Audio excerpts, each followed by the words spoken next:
this is a little bit new for me. What we're doing here is a brand new segment of Zion Productions called Faithful Film. And the goal of it is to talk to people about their faith in the film industry, as well as the importance of spreading faith in the film industry through the medium of film and movies and such. And I'm actually very, very excited to talk to this amazing actress. First time we've met, but I want you guys to get to know her. Her name is Emma Moore, and she's got quite the filmography. So welcome to the show, Emma. Thank you. Emma, since I don't know you, and there's probably a lot of other people that would like to get to know you, can you just start by summing up your filmography leading up to the film called Devil's Men? Yeah, so I studied acting at BYU in Provo, and I always knew I wanted to do film from the time I was a little girl. So I just jumped in and built my reel and resume, and Devil's Men was actually my second principal role in a feature film. So it was pretty brand new for me. But since then, I've done about 7 features and short films and lots of different work. But Devil's Men still remains a favorite.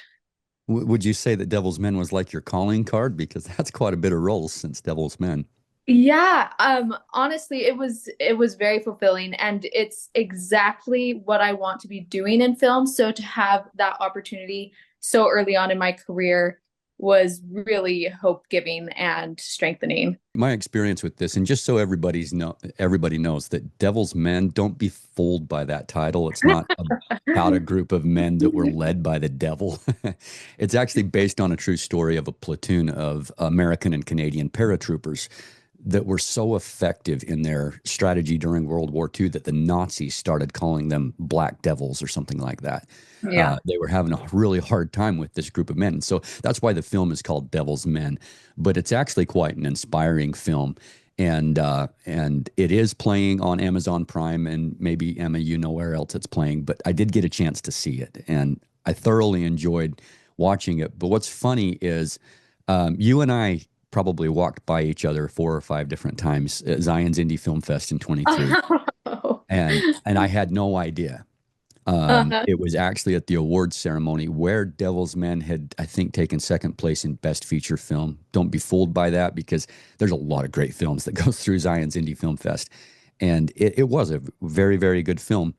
And I remember seeing just a little bit of the footage and going, man, I can't wait to see this film.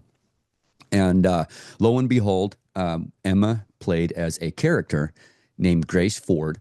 And what I wanted to ask you is, what was it like for you studying this historical character and preparing for a role of somebody who actually lived?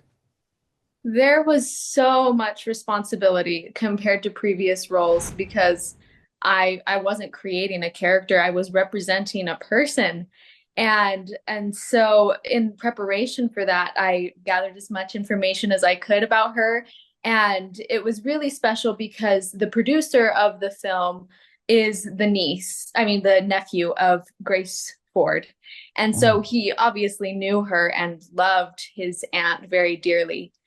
And so being able to talk to him about her on set the day of filming was honestly the best preparation I could have done. And it was really an honor to be talking to people who knew her. yeah, that is a great asset to have when you're trying to understand a character. Wow. So that's actually phenomenal. And I want to say that there was a particular scene where your acting drew me in quite strongly. It was actually your final scene. I don't want to spoil it for anybody, but Grace receives a letter from her love interest who's gone to war. Emma here actually performs some voiceover during some of these letters that she reads from her love interest. Your voiceovers were great. They were Thank authentic. you. They translated really well on screen. It's really hard as an actor or an actress to be able to say a lot with your face. And in this particular scene, Emma was basically told to say something with her face because she didn't have a single line of dialogue in this final shot of hers. But her expressions were so good that wanted to ask you about that particularly. When you are playing Grace and you receive that that letter from Samuel Byrne, the content of what he's saying is pretty heart wrenching. And Yeah. like, how did you prepare for that scene in particular? Because I thought your expressions were phenomenal. Well, um, a big part of my preparation is prayer. And another part is just trying to clear my body of my own emotions and then approaching it. Um, yeah, so I do some body and breath work to yeah, clear my body from tension and invite other emotions and then try to put myself in that place. Also reading the accounts of my great grandma, her husband died on his way home from World War II, and just thinking of people's real experience and then approaching it from that perspective of getting that news from someone you love so dearly, that just being in that headspace and that empathy. That's good character study right there to actually read what she had to say about it and how she felt. I think Mhm. that's a great approach to it, which tells me that you're a family person. And I understand you've got some exciting family news now. Yes. Emma's going to be a mother, which is so exciting. I'm really happy for you as Thank someone who you. has six kids of my own. There's nothing quite like being a parent. It's just I'm so excited for you and this next step in your journey. Really cool. Thank you. Me too. You have not been shy about sharing your faith online, which is phenomenal. I love that. A lot of people in the industry shy away from that, but you haven't one bit. Um, so this is the coolest part to me. You did something else with Grace Ford, this character that you played in Devil's Men. Can you tell us about that? Yes. So my very first day on set, the actor of Sam told me that Sam's temple work had been done and that Grace's temple work had not. And what temple work is in the Church of Jesus Christ of Latter-day Saints, we do the same ordinances that Christ established anciently. So ordinances that took place in the tabernacle as recorded in Exodus, as well as baptism and other such ordinances that we believe are so important that we can go and represent those who have passed on and receive those ordinances for them. And so I was told that I was going to get the opportunity to go in Grace's place to the temple to receive these ordinances. And the pinnacle crowning ordinance is the marriage sealing ordinance, which allows two people to be sealed together forever, not just out of hope, but out of a promise from the Lord.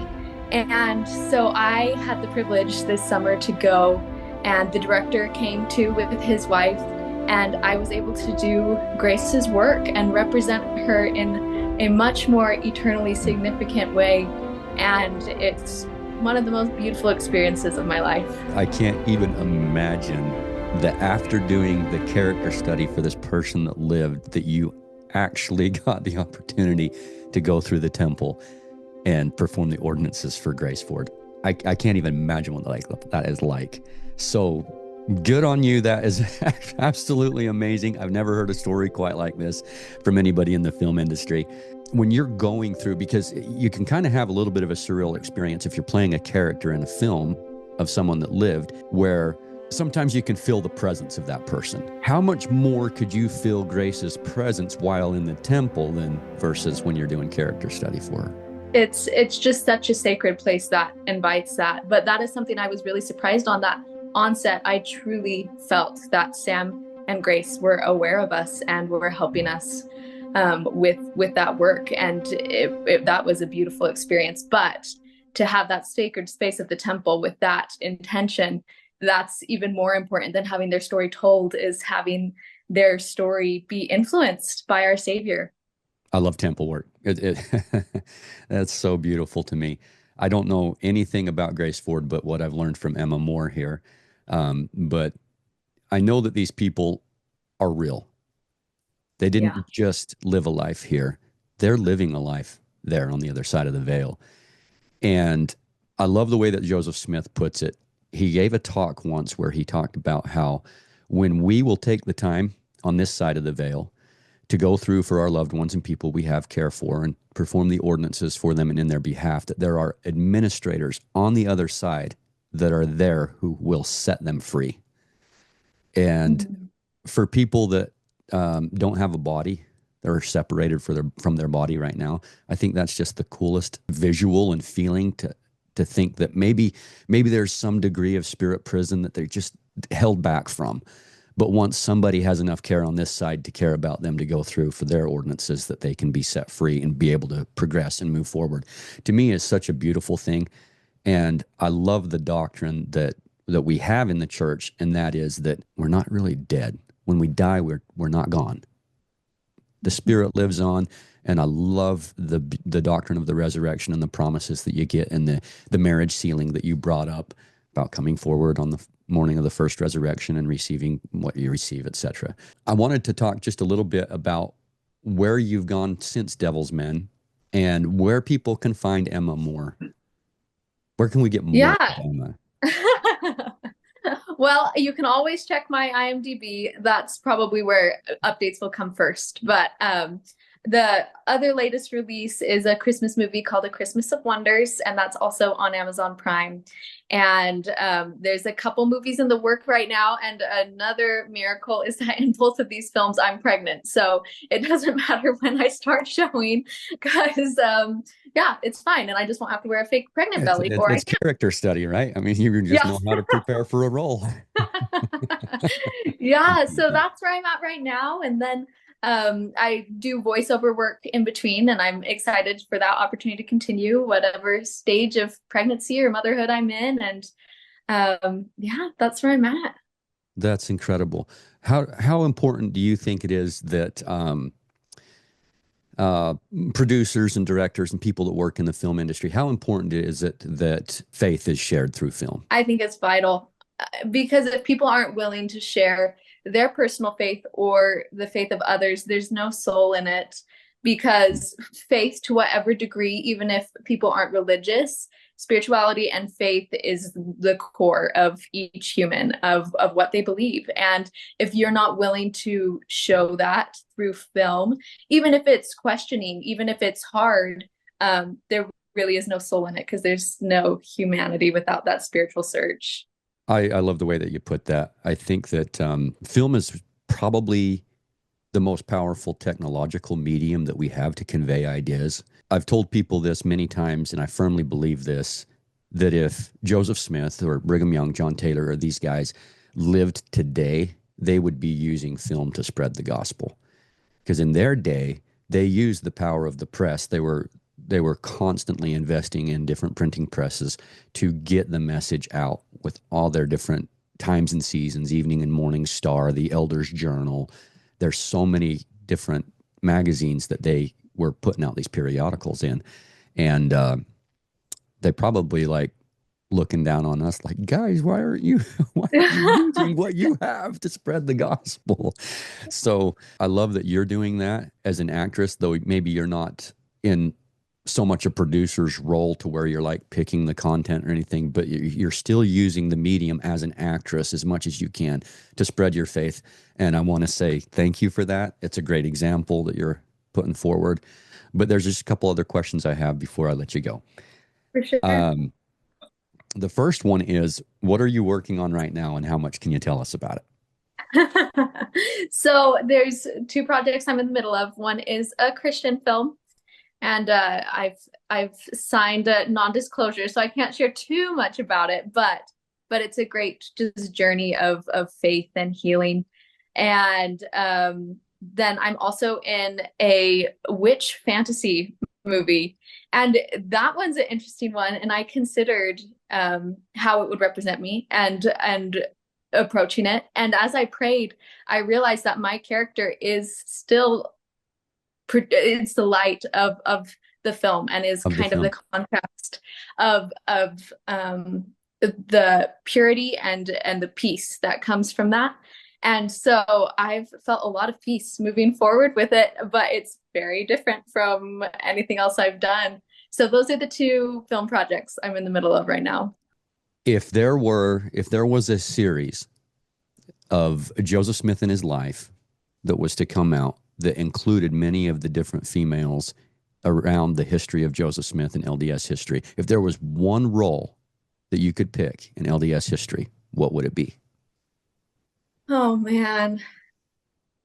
I know it's pretty typical, but obviously, sharing a name with her, I have a great love and respect for Emma Smith, and I think she's so complex, and people have different feelings about her and opinions about where her faith went. But I mean, I think, yeah, it's typical, it's right there, but I think representing her would be such a privilege. Do you think that if you were given the opportunity to play as Emma Smith, that that would be your most challenging role?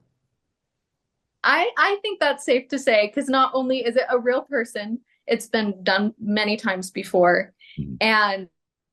and it's sacred in and of itself, of her calling as the prophet's wife. And based off of what they went through, I would have to say if there is if there is any emotion that humanity can experience, Emma experienced it. Yeah.